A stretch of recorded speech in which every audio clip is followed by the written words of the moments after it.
All right, all right. Hello, everyone, and welcome back to Rewilded Wellness. I have Dan Kittredge here with me today.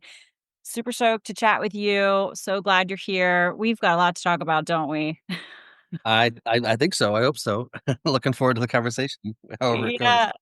Yeah. So really quick, I just want to share with my listeners. It was a year ago, someone introduced me to you and your work with the Bionutrient Food Association and what you're up to, how you've been touring around teaching for a long time. And so I checked out the YouTube series, which I believe anyone can find and check out as well if they wish, Yep. to learn. I learned a ton, was super stoked. Love that you're very philosophical. He kind of called you a philosophical farmer, if you will, right? And that you just cover the spectrum of topics. And so I really appreciated that series. Started implementing some of what you taught on there, and have been kind of following you, watching ever since. So really quick for people, the Bionutrient Food Association is what is Uh, sum it what up. are we? What do we do? Yeah. I th- our one-liner is our mission is to increase quality in the food supply, and by quality, we started off talking about obviously food, as in like the physical substance, and we're talking about flavor, aroma, nutritive value, increasing the nutritional value of food as our objective. Currently the supply chain thinks about quality as aesthetics, uniformity, et cetera, not on nutritional caliber. And there's a really big, there's a big variation in nutrient levels in food. So, according to the government, all carrots are uniform, all beef is uniform, all milk is uniform, all rice is uniform. That's why you get that number on the back of the package that says there's so much, vitamin D or so much protein or whatever, and that's not from testing the rice or the beef. That's from an average that they built 10 years ago or something, and it gets put on all packages. And what we're saying is, um, if you've had a tomato off the shelf in January and a tomato out of the garden in August, as an animal that there is something different about those two tomatoes. And that different thing is nutrient variation. There's a massive nutrient variation. It's like 5 times or 10 times or 20 times, depending on what the nutrients we're talking about. Like this tomato will have 20 times as many antioxidants as that tomato or something. So, um, there is a massive nutrient variation in food. It correlates directly with our noses and our tongues experience of flavor, which is amazing. Like nature, God, whoever you want to call it, evolved us with the ability to see what's good for us and what's not. Um, it correlates directly with soil health and plant health and farm viability and pest and disease resistance and not needing fertilizers and insecticides. And we think with your children eating their fruits and vegetables because they taste good versus spitting them out because they don't, and your health and chronic disease, and whether we need agribusiness or pharmaceutical industry. So it's a kind of an exciting nexus point, we think, like the nutritional value of food.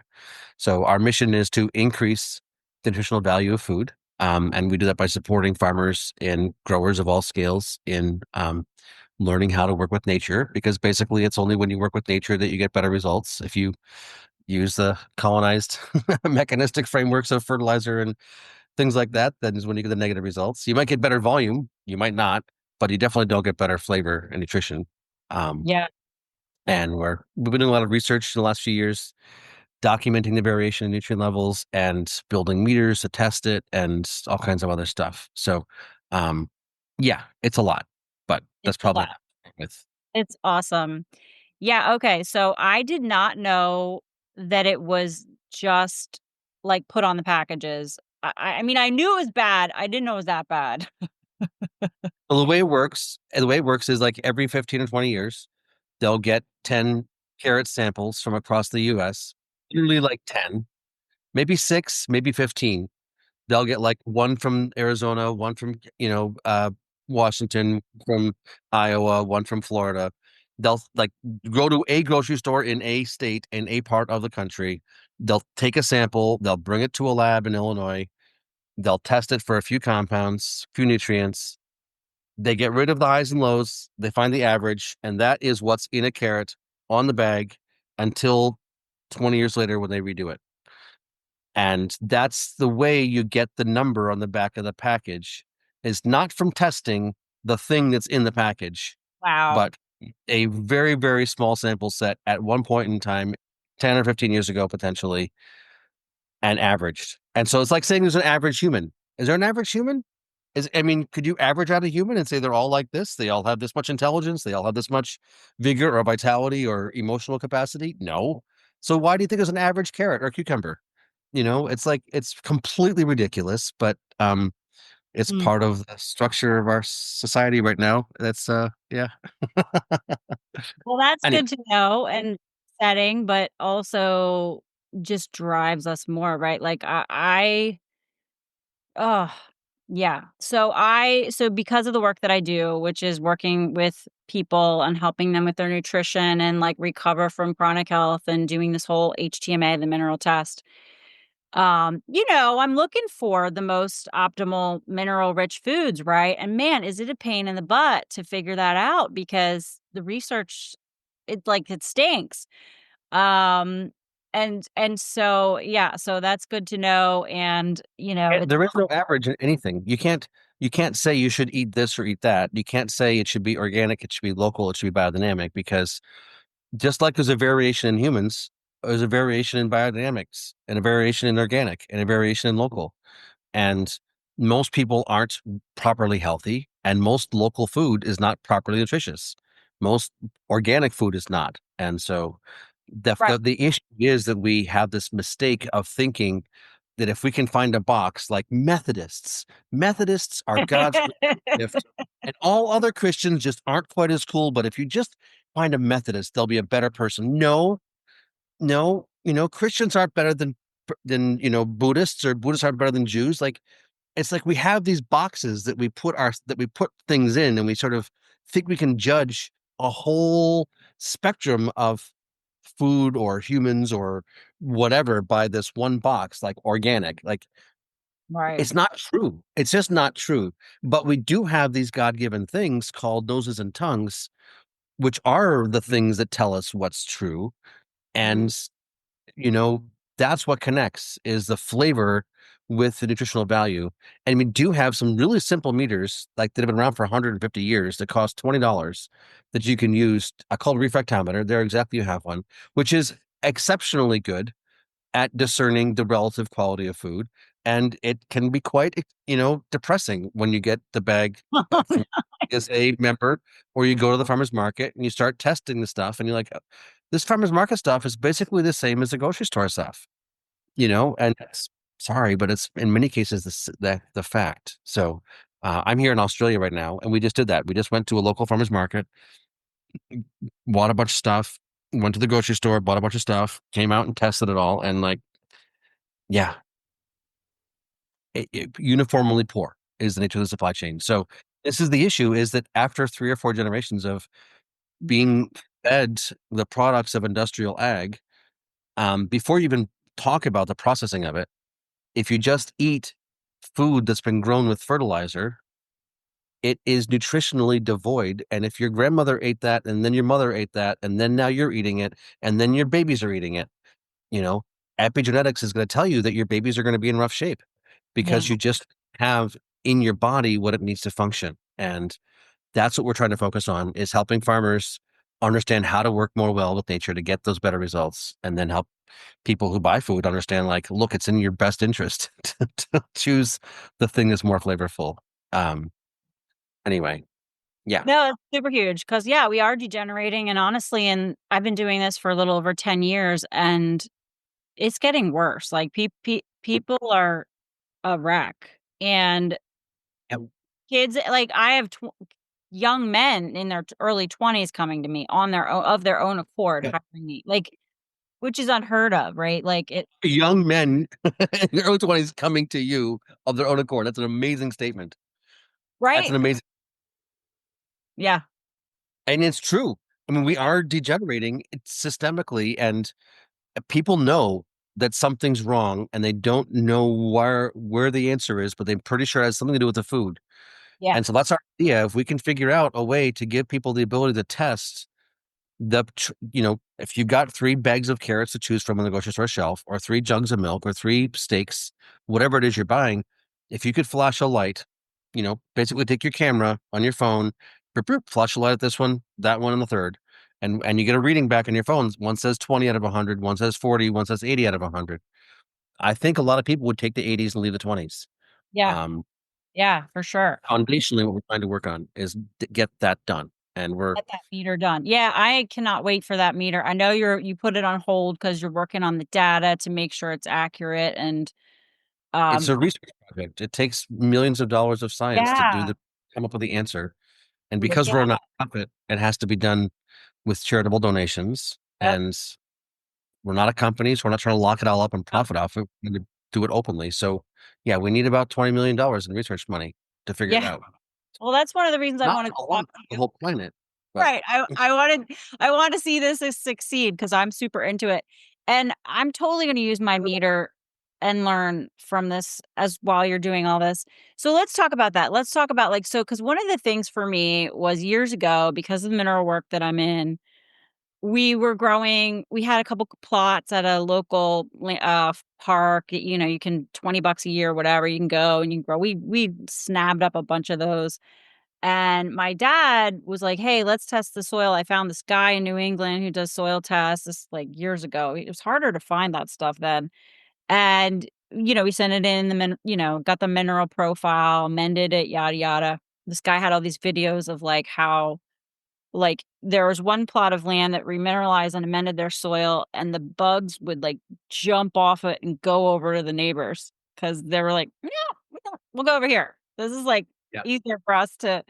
Right, so it was, like, really cool to kinda see some of those stories of, like, how when the food is healthy because the soil is healthy, it's not susceptible to pests, right? And I think the same yep. is true in our body. This is my whole, like, spiel is, like, fix the terrain, like, increase the quality of your inner terrain, and you're going to be, well, not invincible, hopefully, but, like, less susceptible to A all. hell of a lot more so. Right, so the same is true for the soil and then which is important for us, right? So that's part of the terrain is like we gotta go back to that piece, right? And bring in the Yeah. minerals, which is what you taught in your series that I was so fascinated by. And I'm just growing on a small scale level here. I just have a little tiny urban garden.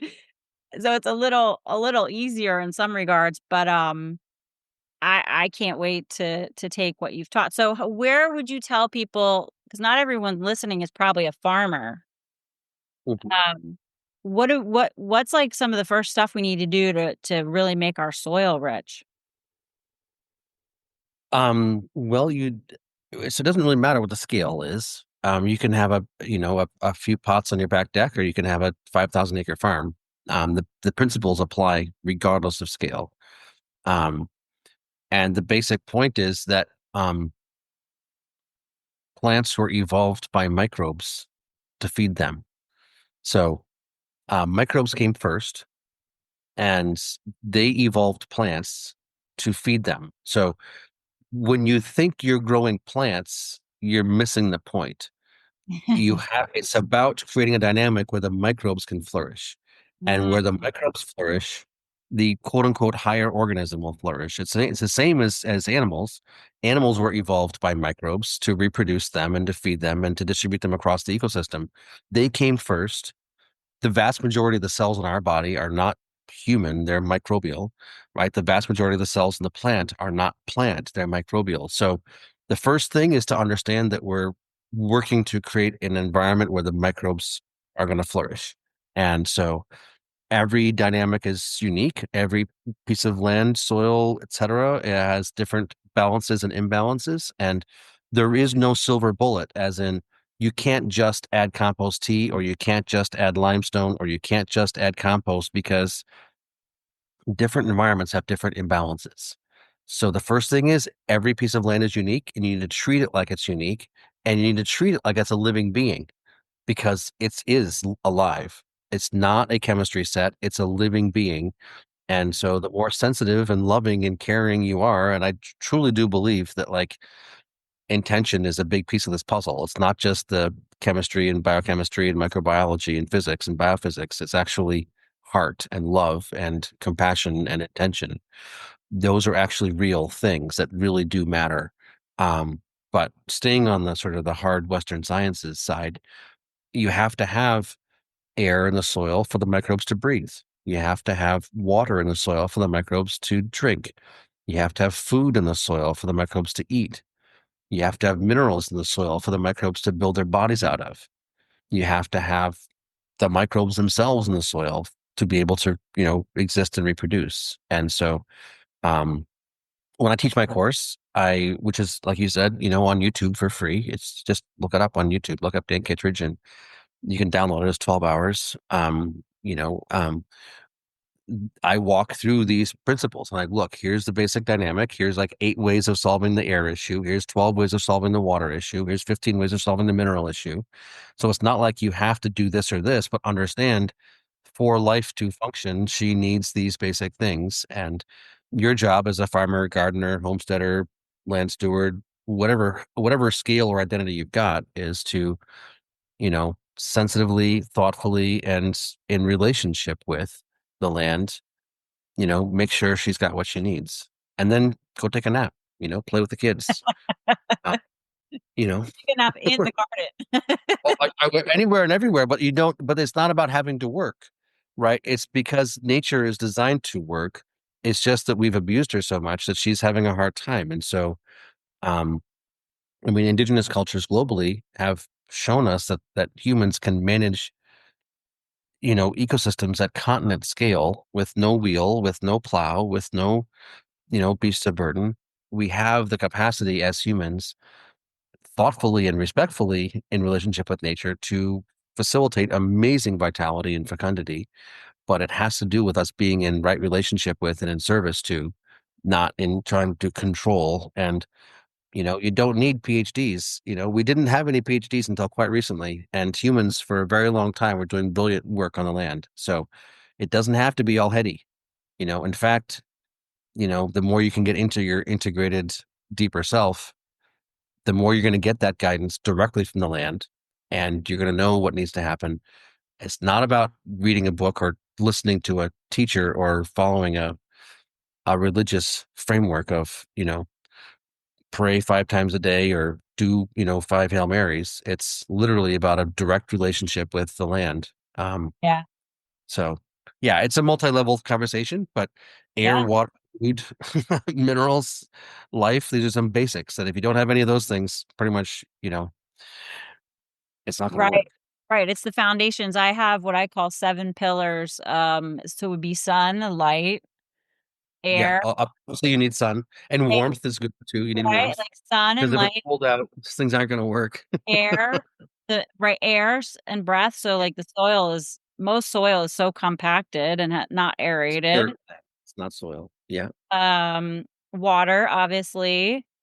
Movement. So I guess that means the airflow and the water in the soil, like the whatever's moving in the soil would that correlate to soil too? Because that's a human All pillar. kinds of things. You get the mycorrhizal fungi, hyphae, and if you look at with, these with what are the scanning electron microscopes, like you can see the little things shooting back and forth in the hyphae, like at really fast speeds. The microbes are shooting back and forth. It's like a super highway, and nutrients are flowing back and forth. It's a web. It's a beautiful symbiotic web of life under there, where things are just people. And I mean, what do they say? There's more organisms in a teaspoon of healthy soil than there are humans on the planet. Like literally, it's an amazing ecosystem down there. There's tons of people, whole lives and communities and cultures are there everywhere. Mhm. If Yeah. it's alive, if it's That's alive, things are working. If it's dead, it's dirt, and things aren't working.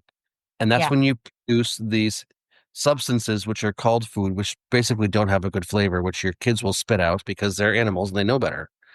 Um, so Oh, man. yeah, How many parents have told me, "My kids won't eat vegetables." I'm like, "Well, because they're crappy, because they're crappy, because they're animals, because they know better. Give them a high quality carrot, give them a really tasty, anything, a good one, and watch them. Just stick it on the yeah, first you get your no, refractometer and you got to find an excellent cucumber.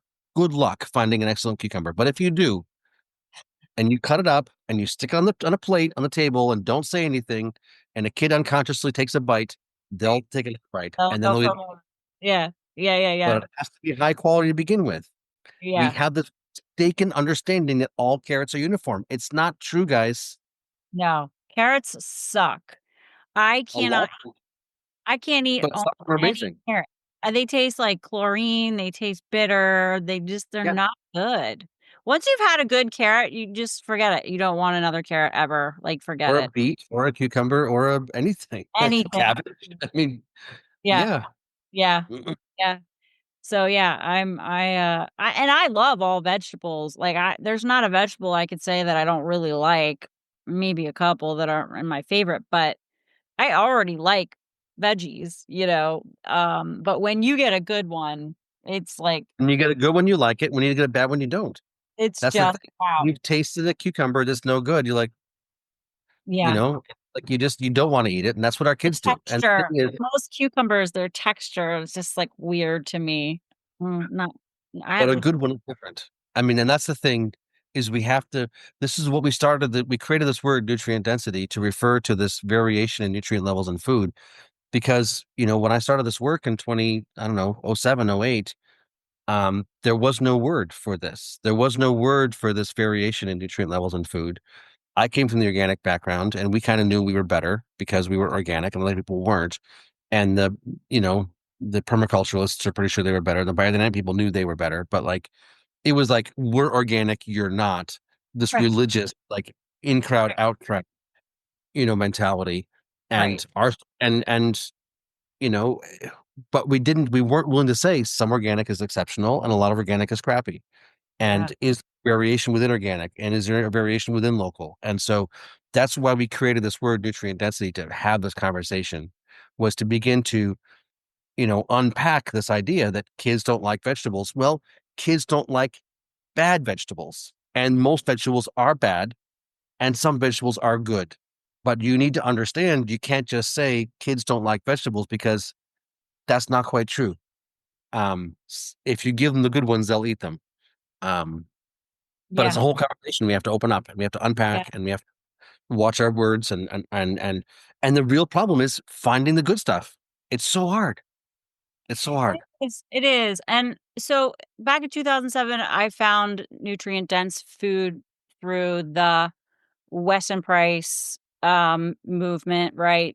Sally Fallon's Nourishing Traditions. I was Yeah. pregnant with my 4th son. My friend gave me the book. I had already been on the saga of, like, trying to figure out what the heck nutrition was, like, like, I'm Yeah. trying to understand, I'm trying, I really am, and it's just, like, crazy out there, and that made a lot of sense to me when when Weston Price studied all these ancestral cultures, and I feel like in that movement, they do a good job of teaching some of the principles, but where I felt like they were lacking was in the plants, because we have this whole movement of, like, ancestral nutrition out there, but all they talk about is the animal products primarily, and they really don't get into the plants a whole lot, and we've been dissing on the plants for a while in the nutrition scape, like, blaming the plants for a lot of things, and, so it's exciting to me because what the research you're doing and the work that you're doing is, like, helping us come to terms with the plants again in a more thorough manner, because we can't even compare our modern vegetables to, like, whoever Weston Price studied. Like, how could we possibly, right? And Like, we shouldn't compare our milk and our meat to what Weston Price studied either, because when you feed a chicken grain, or you feed a pig grain, or you feed a cow grain, right, what's in meat or the eggs or the milk is not good for you. You right, can't say lard good, because if you fed a pig grain, that lard has balances of compounds in it that are not healthy for you. right, So the Weston Price is using the, I mean, Weston A. Price Foundation is using the term nutrient density in the way that food science uses the term nutrient density, which is to say all carrots are uniform, all rice is uniform, all Coca-Cola is uniform. And they'll say there's more nutrients per calorie in carrots than there is in rice. So it's more nutrient dense. And there's more nutrients per calorie in rice than there is in Coca-Cola, so it's more nutrient dense. So there's a really important conversation here about the term.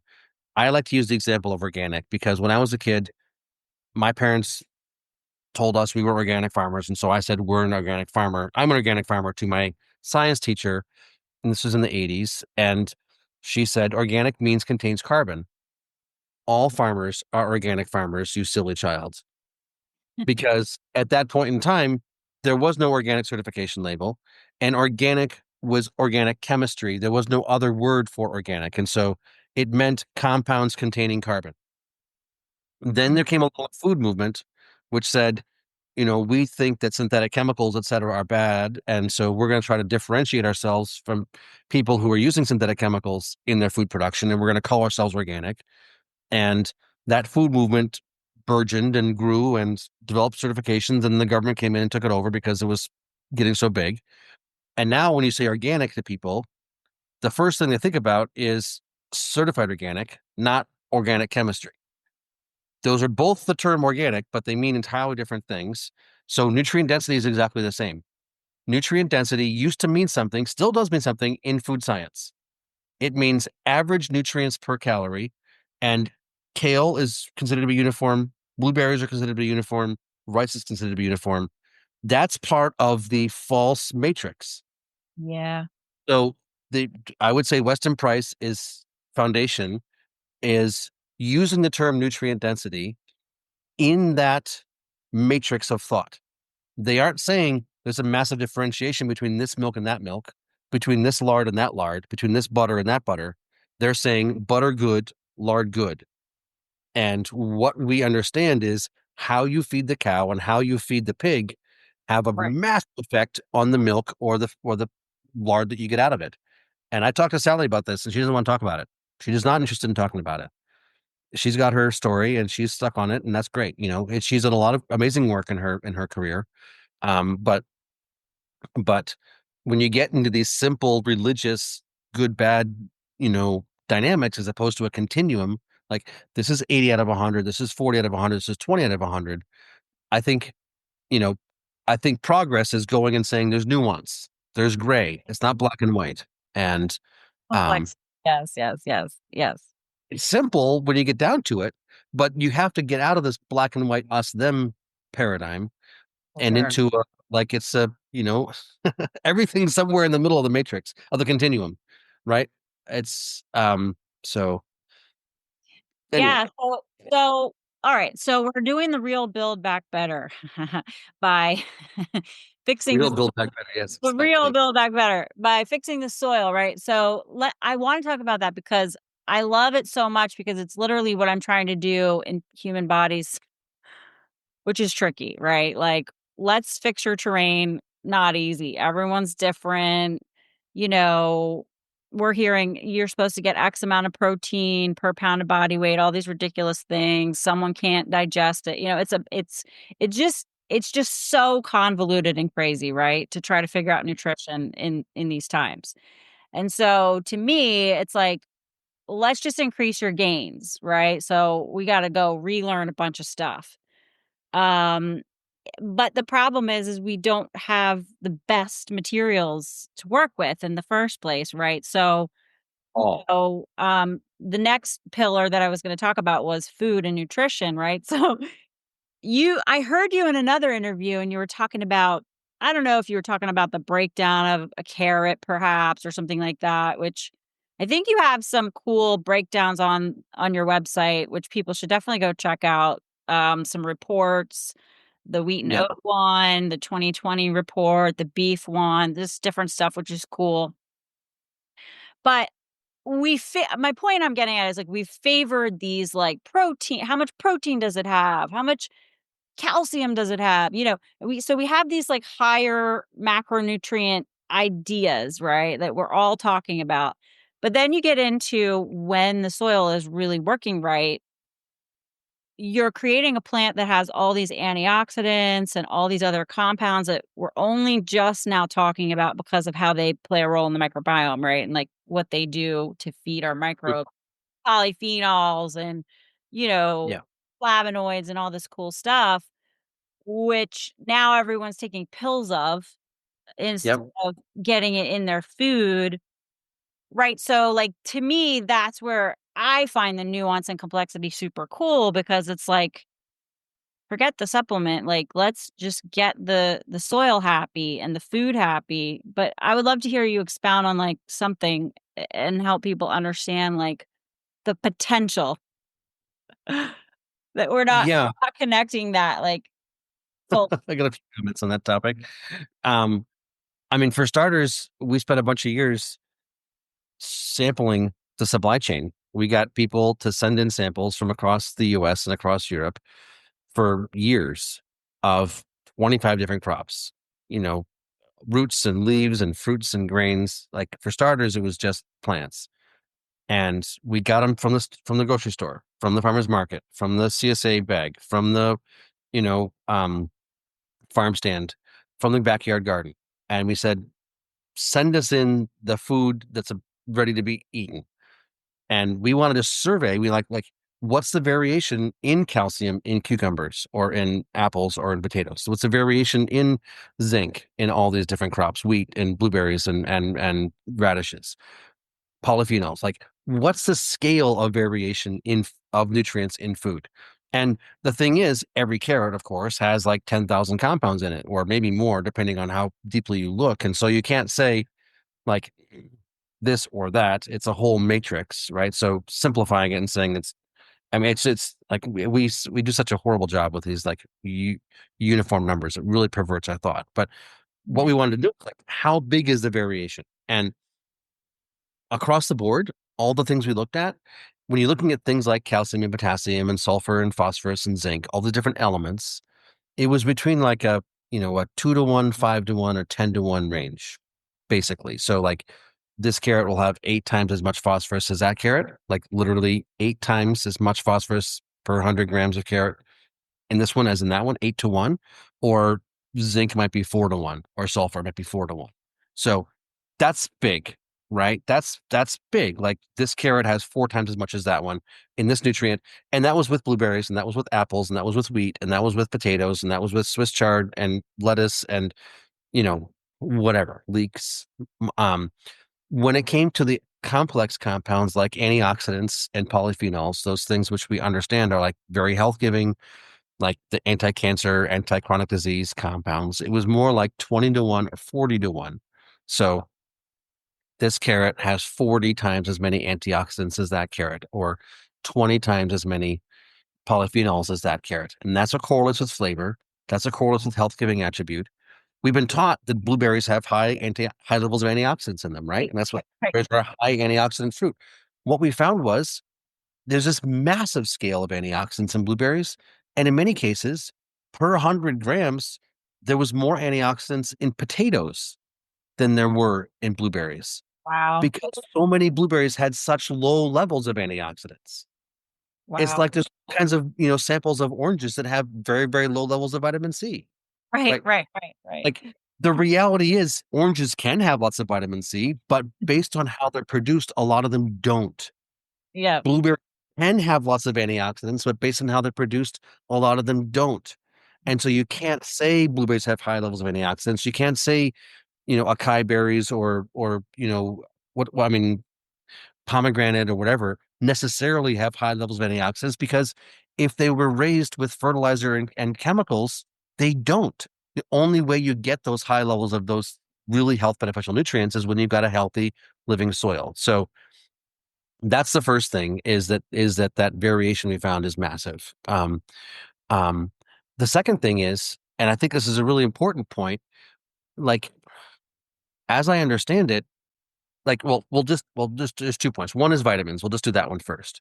Like, um, if you take a soluble nutrient and you know, basically inject it directly into the bloodstream of that plant, you can cause that plant to grow to have high levels of that nutrient in it, whether it's nitrogen or zinc or phosphorus.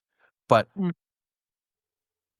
uh, it's easy to get excess, right? Those things, when you get excess, is in many cases what causes the problems to occur.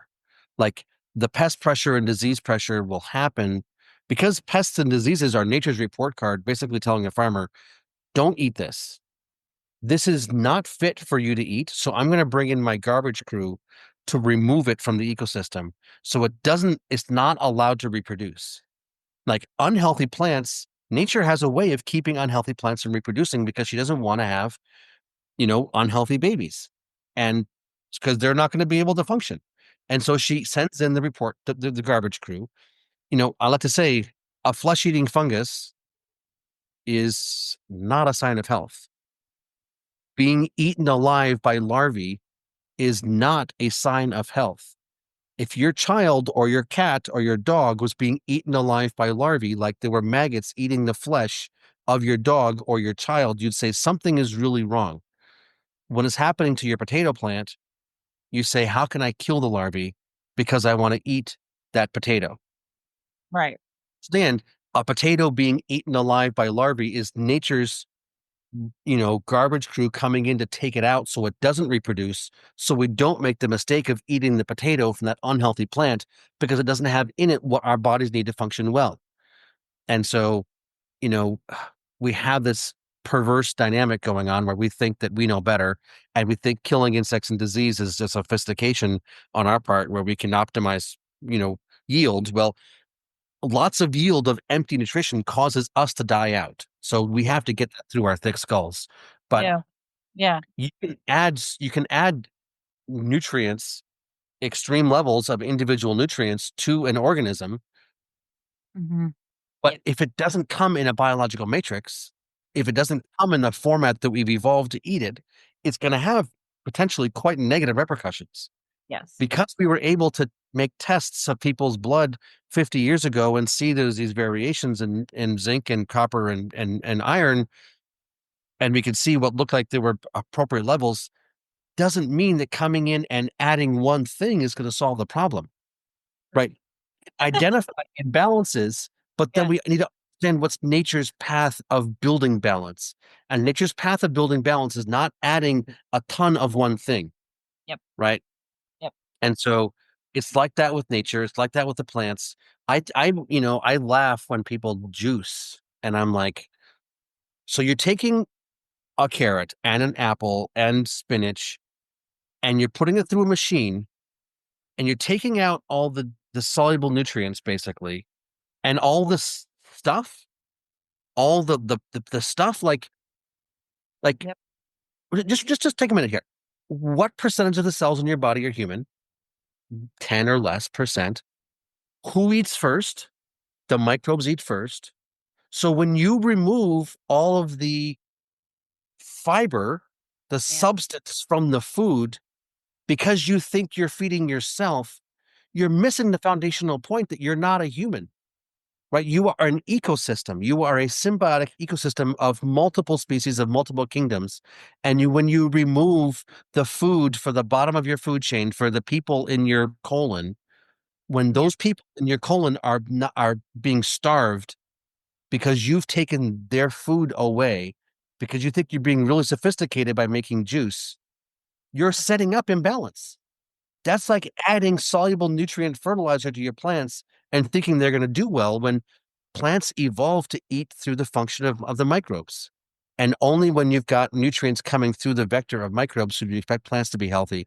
So when you try to put nutrients through the vector of soluble nutrient of these unnatural forms, whether it's vitamins or juices or things like that. I mean, sure, in extreme cases, imbalances can be, addressed immediately or whatever. But like, if you want to look at a systemic solution set, like Right. how to properly rebuild system function, this is where the Western price stuff is really powerful. This is where the understanding about the microbiome and electric fermentation, whether it's the kimchi or the sauerkraut or the sourdough bread and all that kind of stuff, is really, really important. Is understanding that foundationally we are an ecosystem of symbiotic relationships across multiple kingdoms, and we have to engage ourselves that way. So yeah, in my mentality, like you use your body as your instrument of scientific perception, your scientific tool. You try eating this and you see how it makes you feel. You try eating that, you see how it makes you feel. You try, it's not just beef, it's this beef versus that beef. It's not just bread, it's this bread versus that bread made this way with this grain. It's not just dairy, it's this dairy versus that dairy. Is it grass fed? Is it raw? Is it lacto fermented? Not just, is it dairy? And Right. you go through the process of actually letting your body tell you by how it responds with its vigor and vitality, and also what you've got cravings for, right? I mean, if we can take the junk out of the equation and say Right. that's junk, and so we need to just like have some basic self-control and say, Right. I'm not involved, but start with a balanced diet of relatively whole foods and say, today I feel like I want more carby stuff. Today I'm really feel like I just want to chug milk. Today like the truth is the Yeah. answer to your body is in your body.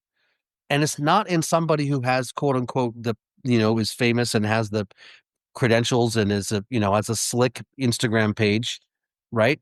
Right. It's your body. The answer is within, and you need to understand that and look to nature for the patterns of whole things, well made. Look to our ancestors for, what was done for millennia for how things worked. Yep. Yeah, I think in many cases it's really simple.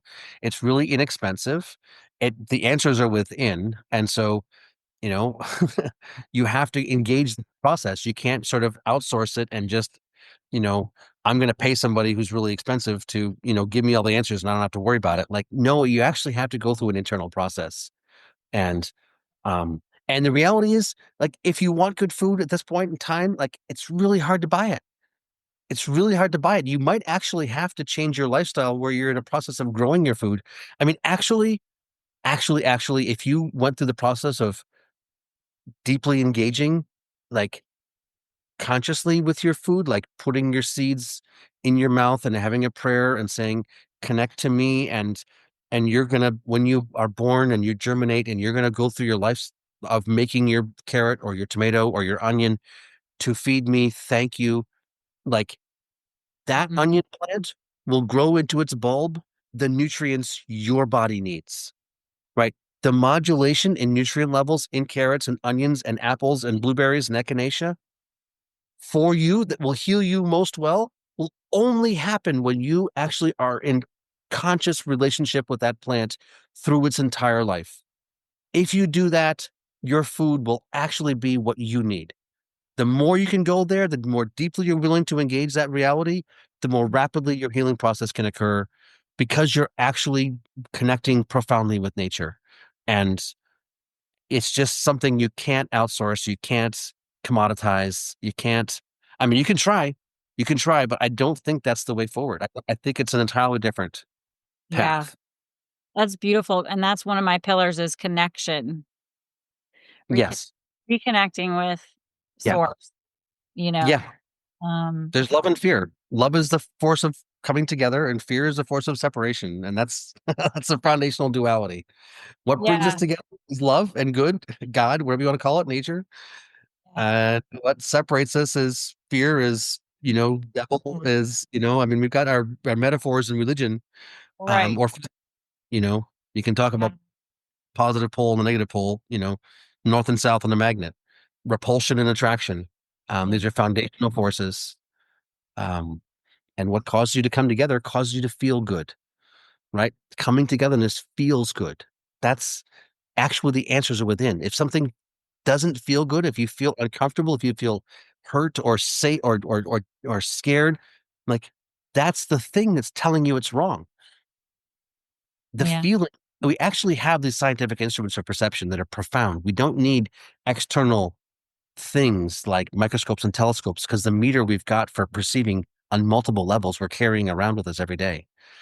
Um, Yeah. anyway, No, I love it. It's perfect, and you said it's simple, and it is. However, some we have so much conditioning, right? Like, that's where I think people get tripped up yes, is yeah, until you choose in your own like, you just have to choose to return to nature in some way. It doesn't yep, matter what it is. Like, just start going back. Just start going back slowly. Just do something, right? Like, when I started learning foraging, I've always been, my parents took us out in the woods and my dad grew food, and I have some understanding, of collecting food in the wild and whatever, but when I learned foraging, I didn't expect that part of, like, that intimacy, of, like, that connection of, like, the plants are my friends, like, we can communicate with each other, right? Like,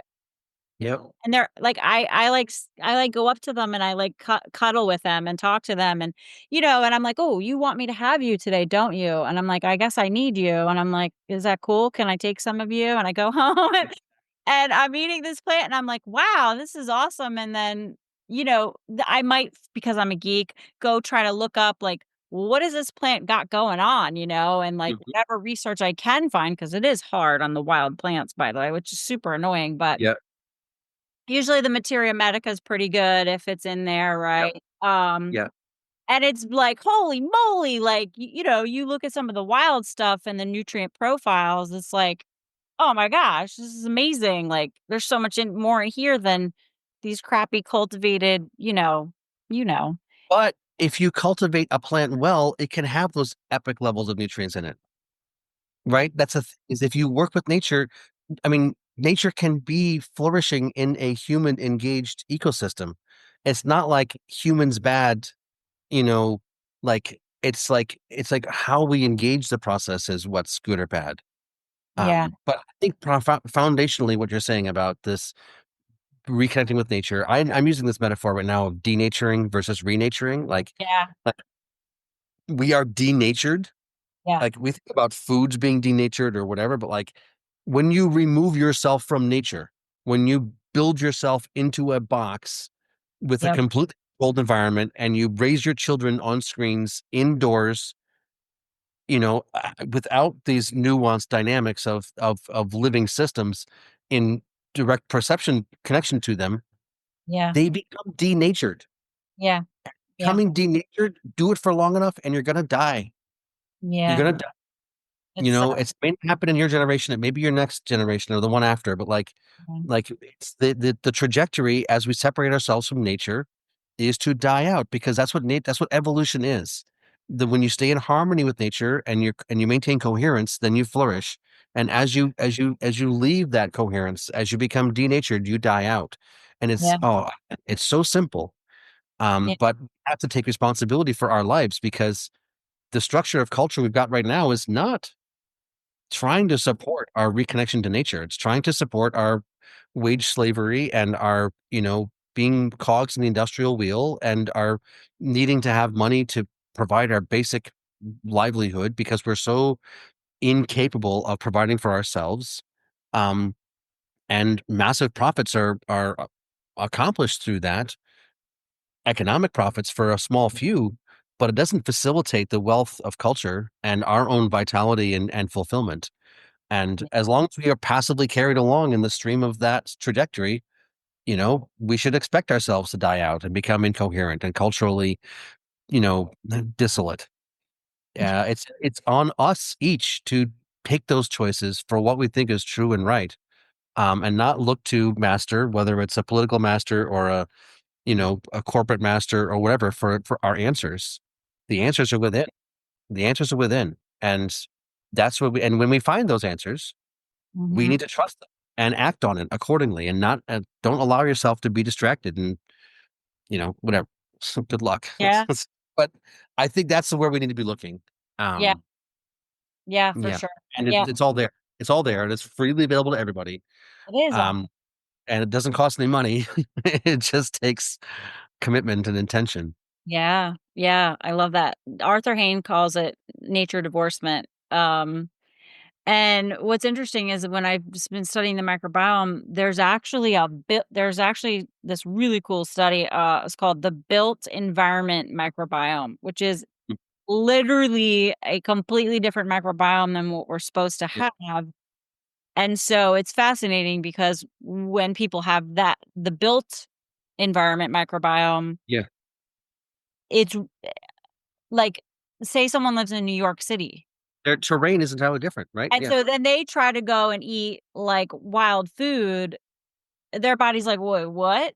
Wait, what are you giving me? Like, I don't know what to do with this." Like, so it's like we do have to reawaken the nature within us, um, and recreate that, like, inner terrain by doing that, and By and getting out of the city, by occupying the land, by unplugging from this dominant life force sucking matrix, right? yeah, I mean, yeah, if you actually want to have grandchildren, you need to raise your children in a way for them to have connection to nature and vitality and vigor. Because if you don't, your kids aren't going to be able to reproduce. Some of them aren't going to make it. I mean, we're getting to that point in culture now yeah. where we got kids that are sick and dying, and it's not okay, but it's happening all around us. And I call it profound child abuse to, put kids in front of screens and separate them from nature and, remove them from, the what it's just it really is it's really perverse. It really perverse what's going on in culture. And the thing is, nature is what is the dominant paradigm. That is the reality within which we live, and we can try to divorce ourselves from it, but it's not gonna. Yeah, I mean, we're being shown what happens if you do that. Yeah, because if you stay in the nature divorcement and you try to get healthy, what you're gonna end up doing is what all the marketed to you stuff is telling you you need to do, which is pile on the supplements. All right, guess what? We now found out that we're supposed to get fulvic humic acid. Oh, this is so amazing. We found this out. Let's make it into a supplement. And here now you need this, and then you need this, and you need this, and you need this, and oh my God, it's insane, right? So that's the world that I'm in, is, like, trying to help my people be like, hold on. Wait, back Yeah, up a second, back up the bus." Like, here's how you could get it potentially and save yourself some money and, like, some stress about, like, now that you think you need 52 supplements. And that to me is a disservice in my industry, that a lot of people are doing, is like perpetuating this paradigm by well, throwing supplement. if it's become an industry, that in and of itself should tell you something, Yeah. right? How did traditional cultures do it? What was a medicine woman? What was a medicine person? I mean, they were wise and deep and lived in close proximity to nature, and they used whole things. Mhm. Yep. And each person was unique and was assessed deeply on multiple levels before the appropriate whole things were identified for them. If Mhm. you just go across the board and say everybody needs this, oh, by the way, and I'm going to make a ton of money off of it, and I'm very charismatic, and I'm very, got a great marketing campaign. Like, the thing is, we've been trained since childhood to sit still, shut Mhm. up, and repeat after the person in front of us. And that's, I mean, that's it's yeah. I mean, you can yeah. It's a problem.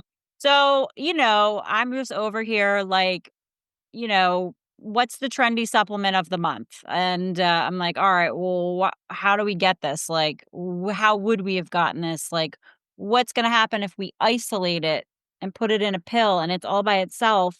So I apart. just don't even bother listening to or talking to or being part of those conversations.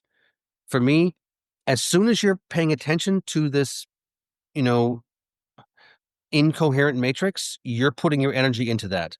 For Yeah. me, focus on what you understand to be the solutions, and don't and put your attention there, and amplify the thing that you think is real, and support those who are curious and hungry for it. I used to be an evangelist. I used to be like, I've got the answer. Listen to me. The truth is over here. And like, I don't think that's the right way to do it. I think the right way to do it is to do your work and speak, humbly and wholly, and those who are curious, and resonate will find you and share that understanding.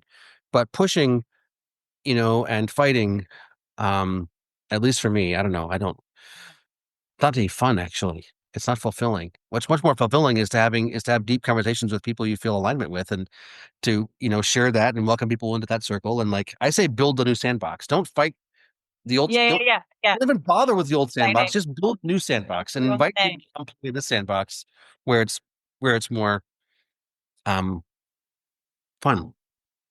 Yeah. Way more fun. Get out of all of that. It's exhausting. Yeah, I just wanna give people context from my perspective when they ask these Yeah. questions about these Yeah, things, yeah, yeah. like, I'm like, here's a whole picture. Let's look at this Yes. holistically for real." Like, even though you think that's holistic, they're saying it's holistic, it's not holistic. But, I guess my last thing, because 'cause I'm so, like, I love getting into the more esoteric side of everything, but maybe this isn't quite there. So, we talked about intention, we talked about, like, the relationship.